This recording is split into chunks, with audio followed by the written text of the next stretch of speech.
time being, it's impossible for me to take my family back to the UK safely. Well, for a start, the only time that I've come back to the UK is... Prince Harry expected an uncomfortable return to Windsor. He was prepared for cold greetings, guarded conversations, perhaps even another reminder that royal life had moved on without him. But nothing prepared him for what he discovered inside the estate records.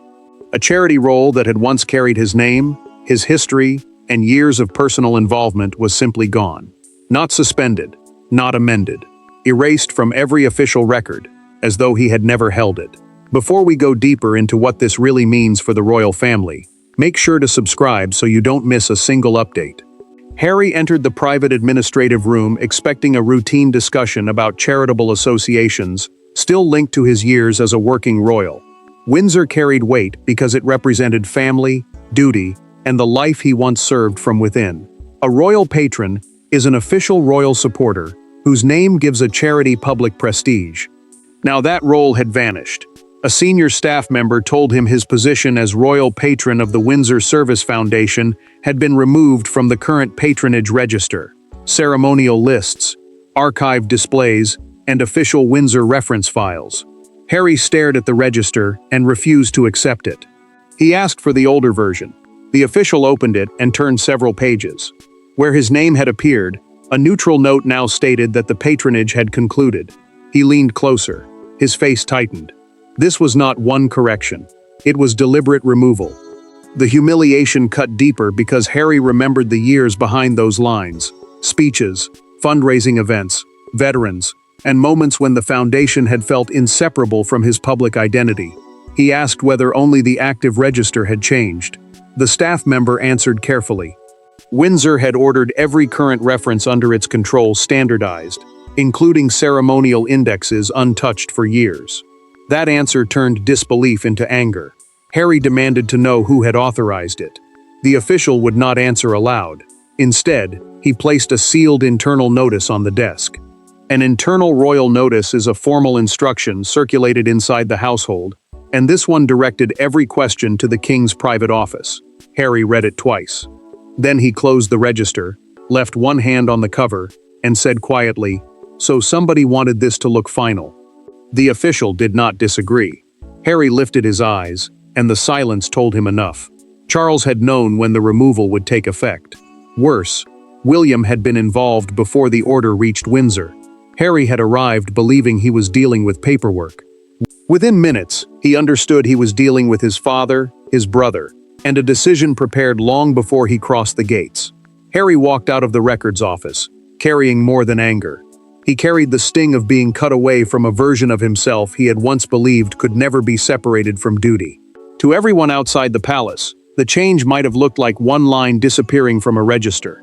To him, it felt like part of his old life had been quietly sealed off. That wound deepened because two men stood behind it in his mind, his father and his brother. Harry had never treated the Windsor Service Foundation like a decorative label. Its work with veterans, injured service personnel, and young people rebuilding after hardship gave him purpose when service felt personal, not ceremonial.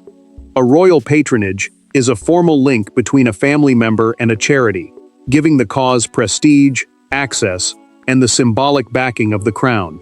That mattered because this was not simply about paperwork. It was about whether the years he gave to those people would still be recognized as part of who he had been. Charles saw the matter through a colder lens.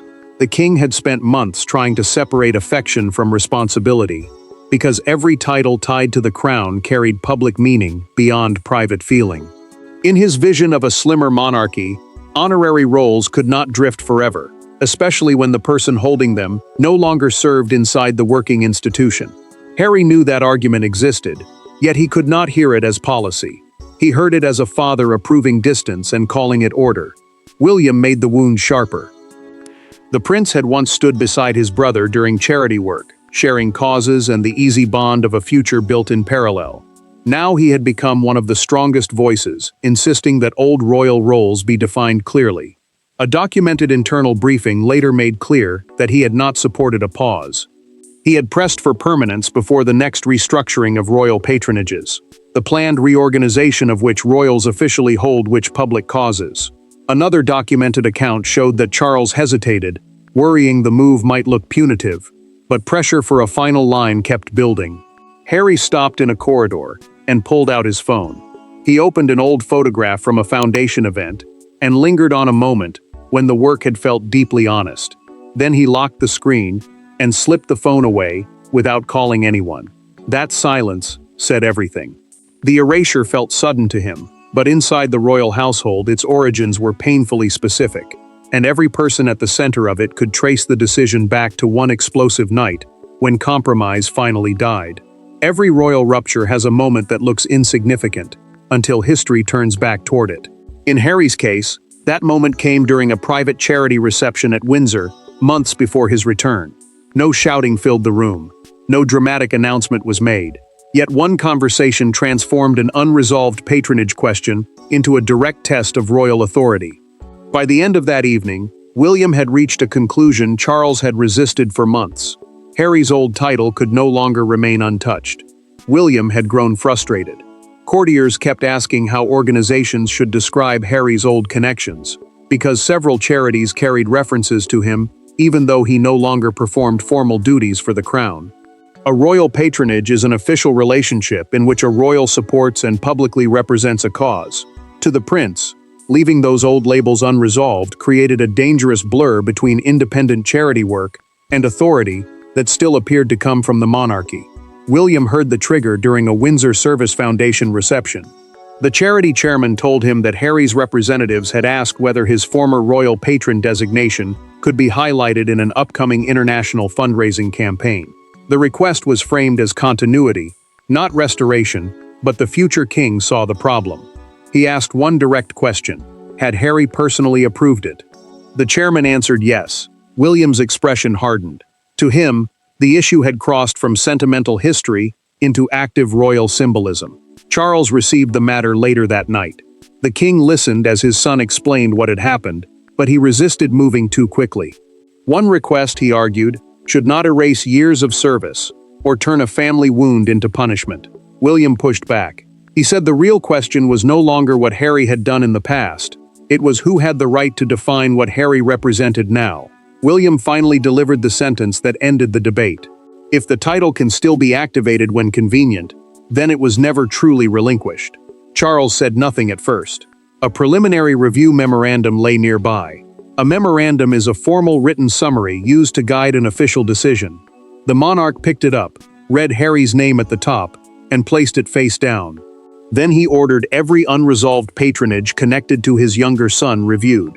That quiet order became the point of no return. The review would eventually recommend removing the Windsor charity title completely, and when Harry discovered what had been decided in that room, he would not accept the reasoning quietly. The decision had started with a private conversation. Now Windsor was about to become the setting for a confrontation neither Charles nor William could avoid. Harry did not ask for another memorandum. He did not want a courtier explaining procedure or a secretary reciting palace language. After seeing his name disappear page by page, he demanded the one thing royal protocol could not soften: a conversation with William. When the brothers finally stood opposite one another inside Windsor, years of unresolved anger compressed into a single question. Harry looked directly at him and asked whether removing the title had ever been about charity at all. William agreed to meet without advisors. The prince knew exactly why his brother was coming and had no intention of hiding behind staff or prepared statements. A patronage register is the official record showing which royal figure is formally connected to a charity, and Harry had already seen what the revised version said. Now the argument was no longer about a page. It was about whether his past service still gave him any claim to royal standing in the present. Harry placed the revised register between them and kept his voice controlled. "Did you want the title removed, or did you want me erased?" The question landed harder because he did not shout. William answered just as firmly. He said nobody had erased the work, the veterans, or the years his brother had given. What had been removed was the Crown's formal endorsement of a role Harry no longer carried inside the institution. Then he went further. His brother could not reject royal accountability, he said, while expecting royal designations to remain available when useful. William then brought up the request that had triggered everything. He explained how Harry's representatives had asked for the old designation to appear in an international fundraising campaign connected to the Windsor Service Foundation. Harry recognized the request immediately and insisted it had never been an attempt to act as a working royal. The foundation wanted continuity. It wanted to honor history, but the future king refused that distinction. Once a royal title could still create authority outside palace control, he said, intention was no longer enough. Harry heard something colder beneath those words. His brother no longer trusted him with even the symbolic remains of royal identity. He pushed the register across the table. William did not touch it. Silence stretched between them, until the prince finally said, "I didn't remove what you did. I removed what you could still claim to represent." Harry rose immediately. Then William stopped him with one final truth. The recommendation had been his, but the authorization had come from Charles. Harry entered the room furious with his brother. He left carrying something heavier. William had proposed the ending, but their father had chosen to make it real. The most painful decisions inside a monarchy rarely arrive with raised voices. Sometimes they arrive beneath a signature. Charles had spent years trying to separate Harry the son from Harry the former working royal. But the Windsor patronage forced those identities into direct collision. Somewhere between private affection and public responsibility, the king had chosen the crown. Now Harry was approaching him with the one question Charles could not delegate. Why had he made the removal permanent? Charles alone possessed the power to make that ending official. William could recommend reform, palace staff could prepare the paperwork, and charity administrators could carry out the changes. But the final authority rested with the sovereign. A sovereign is the reigning monarch whose approval gives certain royal decisions their formal force. To the king, that distinction mattered, because a title linked to the crown was never personal property. It carried institutional weight, and he believed that weight had to match active duty. Charles still struggled with the cost. Before signing, he read a summary of Harry's years with the foundation, including veterans events, fundraising work, and public appearances that had once brought pride rather than conflict. The monarch understood exactly how the removal would feel. It would not seem like an administrative correction to his son. It would feel like the palace had taken a blade to part of his history. William saw the hesitation. During their final discussion, the prince told his father they had only two choices: accept permanent ambiguity or create a rule that applied to everyone. Charles answered quietly that rules became much harder when the person affected was your child. Yet he also changed the original recommendation. He ordered that completed events and historical records remain untouched, even while the active title, honorary listings, display references, and current official records were removed. Charles made the final choice that night. He signed the authorization, removed his glasses, and kept the pen in his hand while an aide waited. For several seconds, the king did not release the document. Then he said, "Make certain his work itself is not rewritten." The order protected Harry's past, but it also made the present brutally clear. Restoring the role would now require an entirely new appointment from the sovereign. That was the cruelty of decision. Compassion survived inside the process, but it had not been allowed to change the outcome. Harry would soon hear every detail directly from his father, but none of it could erase the central fact.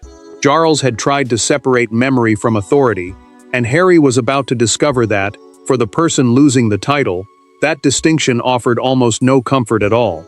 By the following hours, the decision stopped being theoretical. Harry began seeing what removal actually meant. His title was gone from the patronage directory. His ceremonial access connected to the organization had expired. Future correspondence would no longer identify him using the old Windsor designation. Each change was bureaucratically small. Together they delivered a brutal message. The monarchy had redesigned the space around him, and every pathway that once recognized his official place had been closed. Harry listened as a Windsor official explained the consequences one by one. He would no longer receive foundation correspondence through the royal household, attend events under royal patron status, approve messages using the former designation, or appear on current patron boards. A patron board is the formal list of people officially attached to a charity in a representative role. The changes mattered because they did more than alter language. They removed the practical links that had once allowed him to act with the crown's backing. Harry then heard how quickly the foundation was adapting.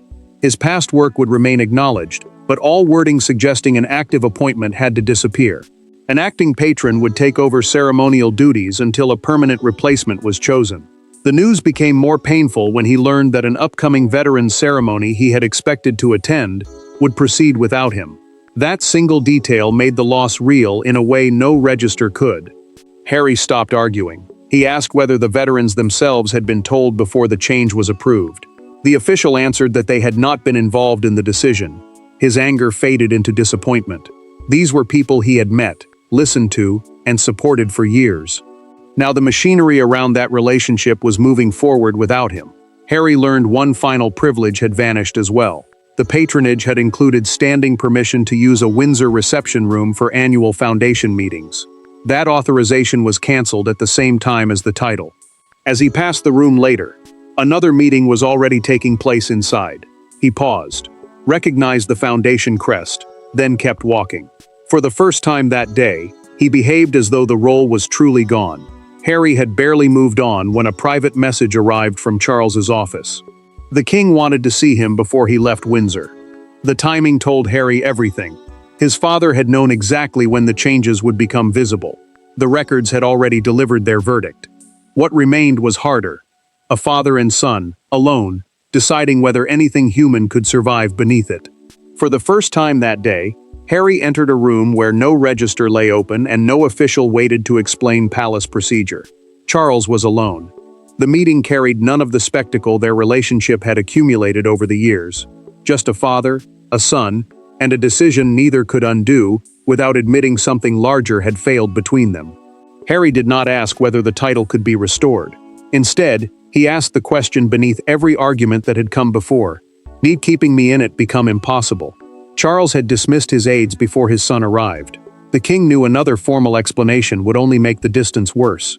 A royal archive is the official historical collection that preserves records of past service, events, correspondence, and appointments connected to the monarchy.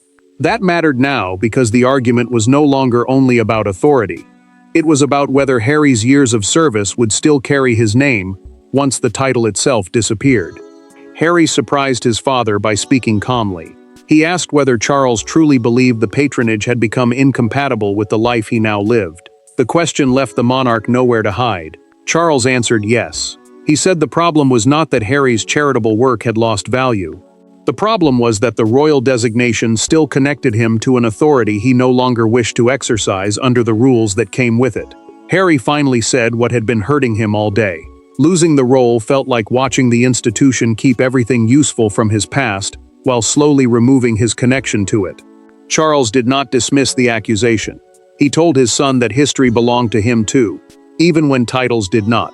The king refused to restore the patronage, but he promised the archive would preserve every completed speech, appearance, fundraising effort, and veteran initiative under Harry's name. Charles then reached across the table and placed the original Foundation history file between them. Harry opened it and moved through records carrying his name. For several moments, neither man spoke. The silence was no longer hostile. It was heavy with recognition. Harry finally admitted that his deepest fear had not been losing ceremonial authority.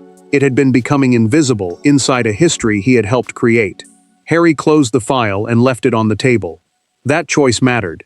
He was no longer trying to carry the title away with him. Nothing had been reversed, and Charles had not surrendered the decision.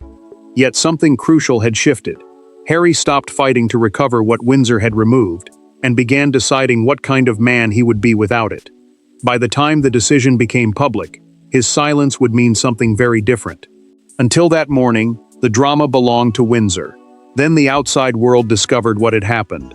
Within hours, Harry's missing title became a national argument about loyalty, punishment, royal authority, and whether an institution could separate a man's service from the status under which he performed it. Yet amid the noise, one image captured the entire controversy more powerfully than any debate.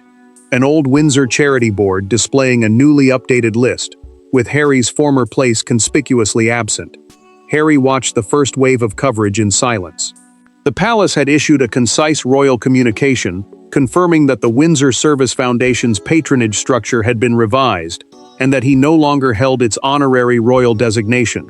A royal communication is an official statement used by the household to confirm decisions without revealing private discussions behind them. The wording was restrained, but its impact was immediate.